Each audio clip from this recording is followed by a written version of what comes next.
ಎಲ್ಲರಿಗೂ ನಮಸ್ಕಾರ. ಕನ್ನಡ ಕಾವ್ಯ ಸುಧೆ ಯೂಟ್ಯೂಬ್ ವಾಹಿನಿಗೆ ನಿಮಗೆಲ್ಲರಿಗೂ ಆಧಾರದ ಸ್ವಾಗತ ಸುಸ್ವಾಗತ. ಇವತ್ತು ಇನ್ನೊಂದು ಮಂಕುತಿಮ್ಮನ ಕಗ್ಗದೊಂದಿಗೆ ನಿಮ್ಮೆದುರಿಗೆ ಬಂದಿನ್ರಿ.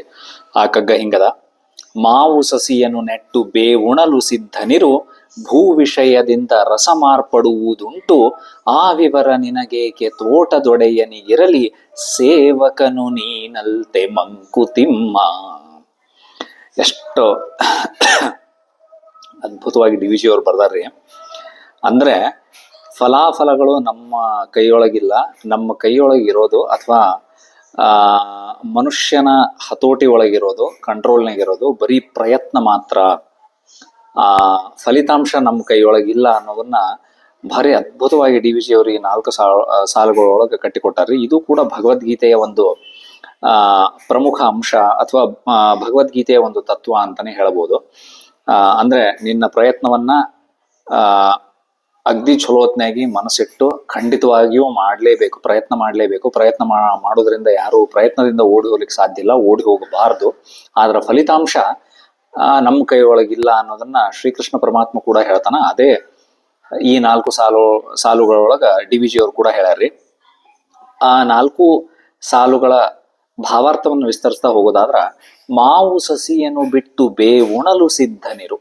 ನೋಡ್ರಿ, ಮಾವು ಸಸಿಯನ್ನು ನೆಟ್ಟು ಮಾವು ಸಸಿಯನ್ನು ನೆಟ್ಟು ಬೇವುಣಲು ಸಿದ್ಧನಿರು. ನೋಡ್ರಿ, ಮಾವಿನ ಸಸಿ ನೆಟ್ಟು ಕೆಲವೊಂದ್ಸಲ ಬೇವು ಉಣ್ಲಿಕ್ಕೂ ನಾವು ಸಿದ್ಧರಾಗಿರ್ಬೇಕಂತ್ರಿ. ಅಂದ್ರೆ ಮಾವಿನ ಸಸಿನೇ ನೆಟ್ಟಿರ್ಬೋದು, ಚಲೋ ಕೆಲಸನ ನಾವು ಮಾಡಿರ್ತೀವಿ, ಪ್ರಯತ್ನ ಚಲೋದ ಇರ್ತದ್ರಿ. ಆದ್ರೆ ಬೇವುಣಲು ಸಿದ್ಧನಿರು. ಅದರ ಫಲಿತಾಂಶ ಚಲೋ ಇರ್ಲಿಕ್ಕಿಲ್ಲ. ಫಲಿತಾಂಶ ನಮಗ ಅನ್ಕೊಂಡಂಗ ಫಲಿತಾಂಶ ಬರ್ಲಿಕ್ಕಿಲ್ಲ. ಪ್ರಯತ್ನ ಚಲೋ ಇರ್ಬೋದು, ಸಿಕ್ಕಾಪಟ್ಟೆ ನಾವು ಪ್ರಯತ್ನ ಮಾಡಿರ್ಬೋದು, ನಮಗೆ ಏನು ಸಾಧ್ಯ ಆಗ್ತದೋ ಅಷ್ಟೆಲ್ಲ ಶಕ್ತಿ ಮೀರಿ ನಮ್ಮ ಪ್ರಯತ್ನ ಇದ್ರೂ ಸಹಿತ ಕೆಲವೊಂದ್ಸಲ ನಾವು ಅನ್ಕೊಂಡಂತ ಫಲಿತಾಂಶ ಬರಂಗಿಲ್ಲ ಅನ್ನೋದನ್ನ ಹೇಳ್ತಾರ್ರಿ. ಭೂ ವಿಷಯದಿಂದ ರಸ ಮಾರ್ಪಡುವುದುಂಟು. ನೋಡ್ರಿ, ಭೂ ವಿಷಯದಿಂದ ಅಂದ್ರೆ ದೇವರ ಆಟ ಏನದನೋ ಏನೋ ಗೊತ್ತಿಲ್ಲ, ಅಥವಾ ಅಂದ್ರ ನಮ್ಮ ಪಾಲಿಗೆ ಏನು ಬರ್ತದೋ ಏನೋ ಗೊತ್ತಿಲ್ಲ. ಹಂಗಾಗಿ ಅದನ್ನೇ ಭೂ ವಿಷಯದಿಂದ ರಸ ಮಾರ್ಪಡುವುದುಂಟು ಅಂತ ಡಿ ವಿ ಜಿ ಅವ್ರು ಹೇಳ್ತಾರ್ರಿ ಇಲ್ಲಿ. ಹಂಗಾಗಿ ನಮ್ಮ ಪಾಲಿಗೆ ಏನು ಫಲಿತಾಂಶ ಅದ ಅನ್ನೋದು ಗೊತ್ತಿಲ್ಲ.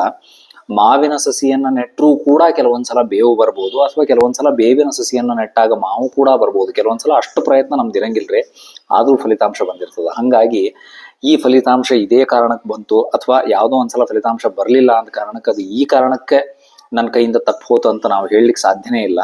ನಮ್ಮ ಹತೋಟಿ ಒಳಗೆ ಇರ್ಲಾರ್ದಂತಹ ವಿಷಯಗಳು, ಸಂಗತಿಗಳು ಬೇಕಾದಷ್ಟು ಇರ್ತಾವ ಅಂತಂದು ಹೇಳಿ ಡಿ ವಿ ಜಿ ಅವ್ರು ಹೇಳ್ತಾರ್ರಿ.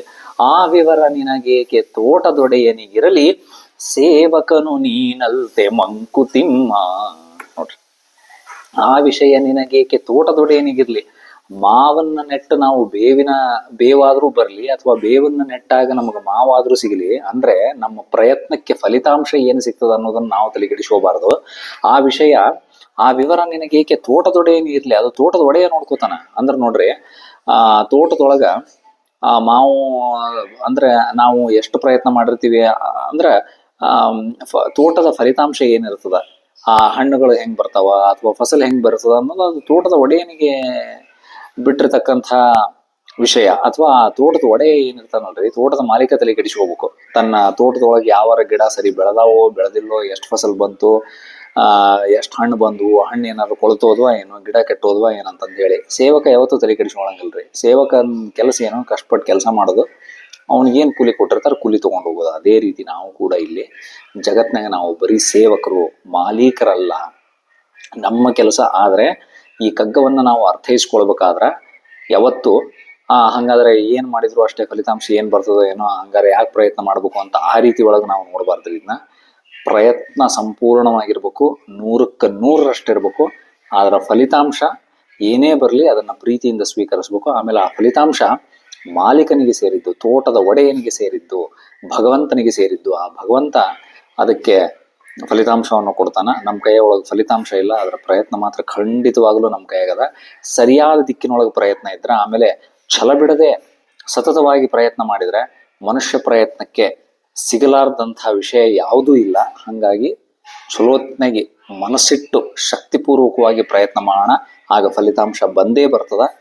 ಬರೀ ಫಲಿತಾಂಶದ ಕಡೆನೇ ತಲೆ ಕೆಡಿಸ್ಕೊಂಡು ಬರೀ ಅದ್ರ ಬಗ್ಗೆ ನಾವು ವಿಚಾರ ಮಾಡ್ಕೋತ ನಮ್ಮ ಪ್ರಯತ್ನಗಳನ್ನ ಸರಿಯಾಗಿ ಮಾಡ್ಲಾರ್ದ ಇರೋದು ಬೇಡ ಅಂತಂದು ಹೇಳಿ ಡಿ ವಿ ಜಿ ಅವ್ರಿಗೆ ಕಗ್ಗದ ಮುಖಾಂತರ ಹೇಳಿಕೊಂಡಾರ್ರಿ. ಇನ್ನೂ ಬೇರೆ ರೀತಿ ಒಳಗೆ ಈ ಕಗ್ಗವನ್ನ ಅರ್ಥೈಸ್ಬೋದು ಅಂತ ನಿಮ್ಗೆ ಅನಿಸಿದಲ್ಲಿ ಅಥವಾ ಬೇರೆ ಅಭಿಪ್ರಾಯಗಳು ನಿಮ್ಗೆ ಏನಾದ್ರು ಇದ್ದಲ್ಲಿ ಕಮೆಂಟ್ಸ್ ಬಾಕ್ಸ್ ನ ದಯವಿಟ್ಟು ತಿಳಿಸ್ರಿ. ಮತ್ ಸಿಗ್ತೀನಿ. ನಮಸ್ಕಾರ, ಧನ್ಯವಾದಗಳು.